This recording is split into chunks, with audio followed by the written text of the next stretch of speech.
اس وقت، اور پاکستان کے مطلب جو منصبدار ہیں وہ سرکاری ملازمین ہوں بڑے بڑے، یا وہ منتخب حکومت کے افراد ہوں بڑے بڑے، ان کو نہیں پتہ کہ زمانہ قیامت کی چال چل گیا ہوا ہے۔ وہ ترجمانوں کے اجلاس تو بہت بہت کرتے ہیں بلا کے، اور ان کو پتہ ہے کہ ٹویٹر بھی پایا جاتا ہے اور فیس بک بھی ہے اور واٹس ایپ گروپ بھی ہوتے ہیں، سارا کچھ ہے، لیکن حضور اعلیٰ یہ آئی ٹی کا دور ہے، انفارمیشن ٹیکنالوجی، یہ ایرا ہی انفارمیشن ٹیکنالوجی کی ہے۔ بات نہیں رکتی، خبر نہیں چھپتی، یہ دو باتیں ذہن میں رکھیں۔ وہ بریفنگ ہوئی اپنے چیف صاحب کی 4-5 دن پہلے، اور کہا گیا کہ جی آف دی ریکارڈ ہے، اور پھر وہ بڑی انہوں نے کوشش کی کہ آف دی ریکارڈ ہی رہے، اور وہ وعدے وعید کہ یہ بات باہر نہیں کرنی، تو بات نہیں رکی رہ سکتی حضور اعلیٰ۔ تو جو مطلب یہ کہ جو کچھ اس وقت حکومت سوچ رہی ہے کہ ہم یوں کر کے نبٹ لیں گے، ہم یوں کر کے نبٹ لیں گے، یہ کر لیں گے، وہ کر لیں گے، لوگوں کو پتہ نہیں چلے گا۔ لوگ اب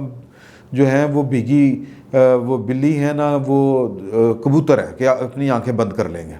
تو لوگوں کو پتہ ہے کیا ہو رہا ہے کیا نہیں ہو رہا۔ تو اسی لیے سوالات 2-3 اٹھتے ہیں کہ اب آپ اگر مریم نواز صاحبہ مطالبہ کر رہی ہیں کہ یار کہ وزیر اعظم ہاؤس میں بڑے اس طرح کے پٹھے سیدھے کام ہوئے ہیں، اور ہوئے ہیں، نو ڈاؤٹ ہوئے ہیں، اور جس طرح کر کے اپوزیشن کھڑی ہو گئی ہے،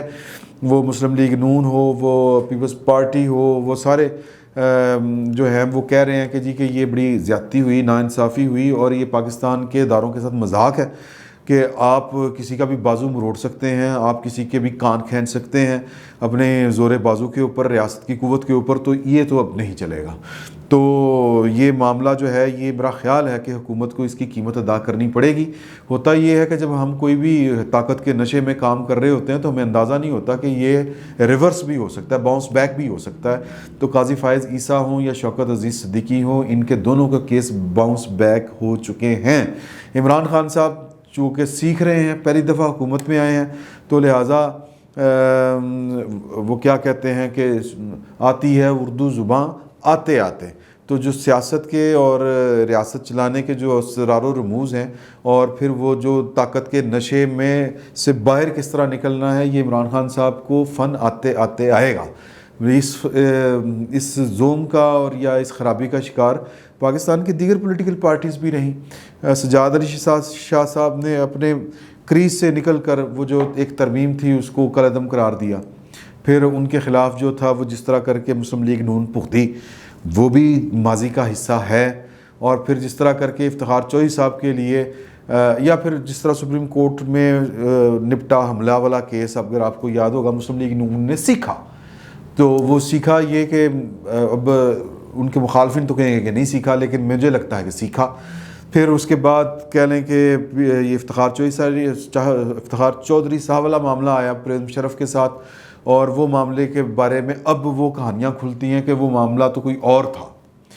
وہ ہم اس کو سادگی میں لیتے رہے اور کوئی ہم سے ہمارے ہاتھوں سے کوئی کام کروا گیا۔ تو اس پر پاکستان پیپلز پارٹی نے بھی سیکھا کہ جناب کے کیا ججوں کو کس طرح ٹیکل کرنا ہے، اور اس کی قیمت بھی پھر ادا کرنی پڑی۔ لہٰذا اب جو قاضی فائز عیسیٰ صاحب کے معاملے میں جو ہے وہ اب سب کو احتیاط کرنے کی ضرورت ہے۔ قاضی فائز عیسیٰ صاحب جو ہیں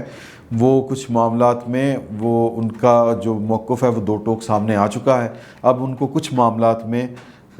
حکومت کے خلاف مقدمات شاید نہیں سننے چاہیے، لیکن یہ فیصلہ ان کا ہوگا۔ اور دوسرا یہ کہ جو مریم نواز صاحبہ مطالبہ کر رہی ہیں کہ جی کہ یہ جوڈیشل انکوائری ہو، اچھی بات ہے، ہونی چاہیے، لیکن وہ مطالبہ کس سے کر رہی ہیں؟ ایک چیف جسٹس سے کر رہی ہیں۔ ان چیف جسٹس صاحب نے تو بھری عدالت میں کہہ دیا تھا کہ فیصلے میں تحریری طور پر کہا کہ جو مطلب قاضی، اس کا مطلب یہ تھا قاضی فائز عیسیٰ کو وزیر اعظم کے خلاف مقدمات نہیں سننے چاہیے کیونکہ وہ لیٹیگیشن میں ہے، سمجھ رہی ہیں؟ تو ان کا بھی باعث ایک ہے، یا ان کی ایک رائے ہے، میں باعث نہیں، کیونکہ جج صاحب مائنڈ کر سکتے ہیں، اور ایک رائے ہے۔ اور کیا کہتے ہیں کہ مسلم لیگ نون جو ہے، میں اب اس پہ زیادہ کھل کے اور بات کروں گا تو وہ شاید گڑبڑ ہو جائے گی، وہ کرنی نہیں چاہیے، کیونکہ پھر یہ اداروں کی تقدیس والا بھی معاملہ آ جاتا ہے۔ یہ بھی ہم پر واجب ہے کہ ہم نے پاکستان کے دستور کے تابع رہ کے اداروں کے کا بھی کوئی وہ مطلب ایک لائن ڈرا ہے کہ اس سے آگے نہیں جانا۔ تو پوائنٹ اس میں یہ ہے کہ قاضی فائز عیسیٰ صاحب کے ساتھ مجھے لگتا ہے کہ جتنا انصاف ہو چکا ہے اتنا ہی رہنا ہے، اب اس سے آگے سیاست ہی ہونی ہے۔ تو نہ تو ہم اتنے طاقتور ہیں کہ قاضی فائز عیسیٰ صاحب کو وہ کہتے ہیں نا عدل بالقسط، کہ ذرا ذرا یعنی پورا پورا حساب ان کا چکتا کر دیا جائے، وہ تو ہمارے پاس اختیار بھی نہیں ہے اور وہ طاقت بھی نہیں ہے، کیونکہ قاضی فائز عیسیٰ کے خلاف جنہوں نے سازش تیار کی وہ پاکستان کے وزیر اعظم ہوں یا کوئی اور ہو، وہ جو بھی کوئی ہو، وہ شہزاد اکبر صاحب ہو، ایک لمبی فہرست ہے، وہ پے نا طاقتور لوگ ہیں، اور وہ اتنے طاقتور لوگ ہیں کہ آپ ان کو بس اتنا ہی ایکسپوز کر سکتے ہیں، ان کو آپ کٹہرے میں لانا آپ کے لیے مشکل ہے۔ ہاں سیاست کرنی ہے وہ پھر چلتی رہے گی، اس سے زیادہ میرا خیال ہے کچھ ہوگا نہیں، اور اس سے زیادہ اگر کچھ ہونا ہوتا تو وہ جو ٹروتھ اینڈ ریکنسیلیشن جو کمیشن بنایا جانا تھا وہ بنا لیا جاتا، کہ سزا کسی کو نہیں ہے، جس نے بولنا ہے سچ آ کے بولے، اور اس کے لیے سب سے پہلے سچ پاکستان پیپلز پارٹی اور مسلم لیگ نون کو ہی بولنا تھا، جو نہیں بولے وہ مساق جمہوریت میں وہ ایک سنہرا خواب تھا، وہ دب کے رہ گیا۔ تو اب صورتحال جو ہے وہ یہ ہے کہ احتیاط حضور اعلیٰ احتیاط، ورنہ یہ ہے کہ ہم جو ہے وہ جس طرح 3 نومبر کی ایمرجنسی لگا بیٹھے تھے اس طرح کا کوئی اور کام جو ہے وہ کوئی ماورا آئین کا کام کوئی ہم نہ کروا بیٹھیں۔ تو سیاست بھی احتیاط کے ساتھ کرنی چاہیے اور ہونی چاہیے۔ فی الوقت اتنا ہی، بہت بہت شکریہ آپ کا۔